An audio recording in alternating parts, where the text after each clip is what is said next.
ኩሉ ዝፈልጥ አምላኽ ስለዝኾነ ብስጋ ቅድስት ድንግል ማርያም ተገሊጹ ካብ ዝመሃሮ ትምህርታት ሓደ ስለ ሰማያዊ ሃብቲ ኣብ ዝመሃረሉ ጊዜ ህይወት ብብዙሕ ማዕበላት እኳ ተሓለፈት ብገለ ክንጭናቕ ከም ዘይብልና እኳ ደኣ ብሃይማኖትን ብምግባርን ጸኒዕና ክንርከብ ከም ዘለና ነጊሩና። ሎሚ ንሕና ስለ ብዙሕ ነገራት ንጭነቕ ንኸውን። ስለ ወሪድና ዘሎ ውግእን ወረውግእን ንጭነቕን ንርበሽን ንህሉ።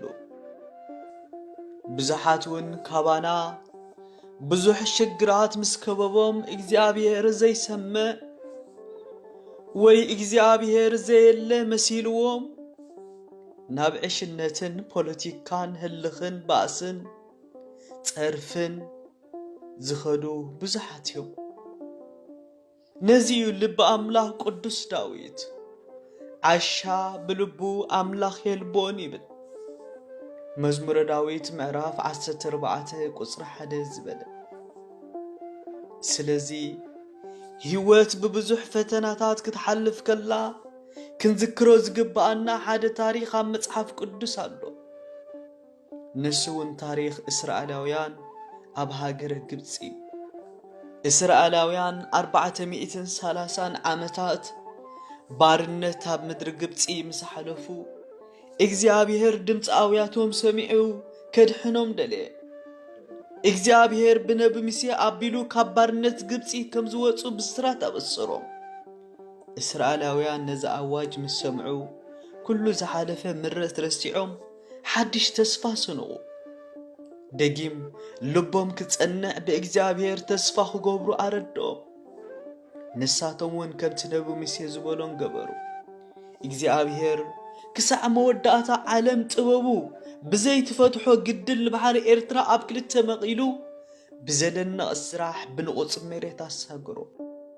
እወ ብስሙ ንመት ዘፍርሕ ማያት ዝጨድድ ንጸላኢ ሰይጣን ዝረግጽ ኢየሱስ ክርስቶስ ነዚ ኸዓ ባዕሉ ብገለ እኳ ኣይትጨነቑ ኢሉ ዝምሃረና።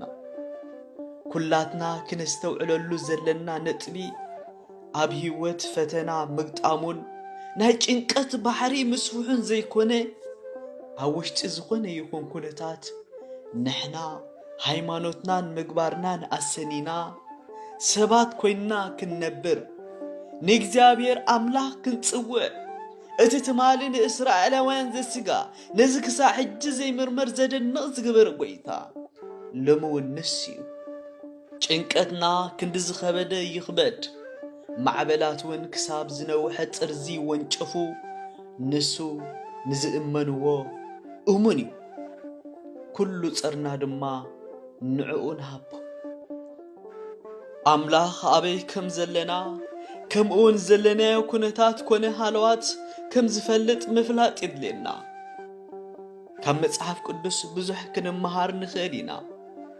ኩነታት ነቢ ዮናስ እንተደኣ ርኢና ነቢ ዮናስ ኣብ ከብዲ ዓሳ ኣትዩ ኣብ ከምዚ ዝበለ ኩነታት መውፅእ እውን ዘይብሉ ነቢ ዮናስ ኣብ ከብዲ ዓሳ ናበይ ከም ዝኸይድ ንደቡብ ወይስ ንሰሜን ይኸይድ ከም ዘሎ ኣይፈልጥን ነይሩ። ንተርሲስ ክሃድም ክብል ዳሕራይ ግን ኣብ ዘይተጸበየ ኩነታት ኣትወ። ነቢ ዮናስ ኣብቲ ዝነበሮ ኩነታት ኮይኑ ማሌታ ከብዲ ዓሳ ኮይኑ እንታይ ክገብር ምኽኣለ? ክገብሮ ዝኽእል ብዓቕሚ ሰብ እንተኾይኑ ወላ ሓንቲ የለ። ነቢ ዮናስ ግን ኣብ ከብዲ ዓሳ ኮይኑ ናብ እግዚአብሔር ኣምላኹ ጸለየ። ናብቲ ኣብ መንገዲ ዘይብሉ መንገዲ ዝኸፍት ኣብ መውፅእ ዘይብሉ መውፅእ ዝህብ ኣምላኽ ጸለየ። ንሰብ ዘይከኣሎ ንኣምላኽ ኩሉ ይከኣለ እዩ። ዋላ እኳ ነቢ ዮናስ ብበደሉ ናብ ቀላይ እንተተደርበየ ተስፋ ግና ኣይቆረጸን ኣይተጨነቐን። ኣብ ከብዲ ዓሳ እውን እንተነበረ ናብ ኣምላኽ ተስፋ ምድሓኑ ንምጽላይ ተስፋ ኣይቆረጸን። ነቢ ዮናስ ካብቲ ዝነበሮ ጸበባ ክወፅእ ተስፍኡን ትጽቢቱን ኣብቲ ዝምሕርን ዘናግፍን ኣምላኽ ጥራዩ ዝነበረ። ኣብ ተስፋ ዘይብሉ ኩነታት ኮነ ነገራት ነቢ ዮናስ ተስፋ ይቆረፀን። ነቢ ዮናስ ናብ ገዛእ ርእሱን ናብ ከባቢኡን እንተዝጥምት እንታይ ምረኸበ? ኣብ ዕፁው መውፅእ ዘይብሉ ኩነታት ኣትዩ ኣብ ከብዲ ዓሳ ኣትዩ እንታይ ይርኢ ወላ ሓደ? ከባቢኡ ጸልማት እዩ።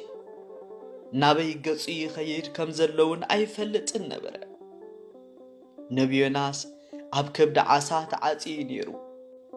ብቴሌፎን ንቤተሰብ ኣዝማድ ዝኾንዎ ኩነታቱ ክሕብር ጸጎሙ ክነግር እኳ ተደልየ ግናኸ ኣብቲ ግዜ እቲ ስልኪ ቴሌፎን ዝበሃል ኣይነበረን።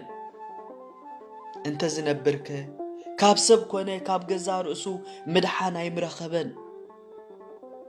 ኣብቲ ንእስራትን ንሽጉራትን ዝፈትሕ ኣምላኽ ግና እምነት ነይርዎ። ስለዚ ናብ ኣምላኽ ዝጸለየ ካብ ነቢ ዮናስ እንመሃሮ ተስፋ ዘይምቑራጽ እዩ። ኣብ ኣምላኽ ግና ተስፋ ዘይምቕባጽ። ድሌት ኣምላኽ ንሰብ ምድሓንን ህይወትን እዩ። ንዝወደቐ ዘተንስእ ንዝጠፍአ እውን ዝረክብ። ንሰብ መውፅኢ ዘይብሉ ንኣምላኽ መውፅኢ ግን ኣለዎ። እግዚኣብሔር እንተኸፊቱ ዝዓጽ የለን። ቅድም ናብ ኩነታትና ዘይኮነስ ቅድም ናብ ኣምላኽን ምሕረቱን ሓለውኡን ክንጥምት እዩ ዝግባአና። ናይ ነቢ ዮናስ ትጽቢት ምጥማቱን ናብ ኣምላኽን ናብ ቅዱስ መቕደሱን እዩ ዝነበረ። ከምኡውን ኤልሳዕ ንግልያኡ ዝበሎ ክንዝክር ይግባአና እዩ። ኣብ ኩነታትን ነገራትን ናብ መን ክንጥምት ከም ዝግባአና። ሽዑ ኣፍራስን ሰረገላታትን ብዙሕ ሰራዊትን ገይሩ ናብ ኣሰደዶ ብለይቲ መጽኦም ድማ ነታ ከተማ ከበብዋ። እቲ ግልያ ናይ ኣምላኽ ሰብ አንጊዩ ተንሲኡ ምስ ወፀ ኸዓ እነሆ ሰራዊት ምስ ኣፍራስን ሰረገላታትን ነታ ከተማ ኸቢብዋ ነበረ። እቲ ግልያ ናይ ኣምላኽ ሰብ አንጊዩ ተንሲኡ ምስ ወፀ ኸዓ እነሆ ሰራዊት ምስ ኣፍራስን ሰረገላታትን ነታ ከተማ ኸቢብዋ ነበረ። እቲ ግልያኡ ድማ ኣየ ጎይታይ እንተ ክንገብር ኢና በሎ። ንሱ ኸዓ ካብቶም ምሳታቶም ዘለውስ ምሳና ዘለው ይበዝሑ እሞ